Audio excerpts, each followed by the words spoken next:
अस्सलाम वालेकुम। मस्जिद हरम का मीनार 120 फुट की हाइट पे। सुभान अल्लाह।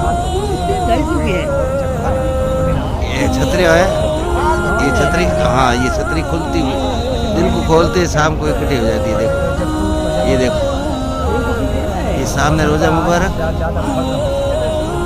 हम ये रोज़े के सामने बैठे हैं। कोशिश करूँ मैं नज़दीक से दिखाने की आपको।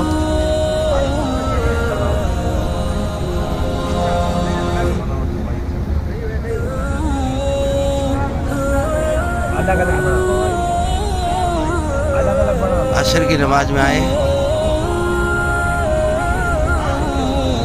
सॉरी मगरिब की नमाज 7 बजे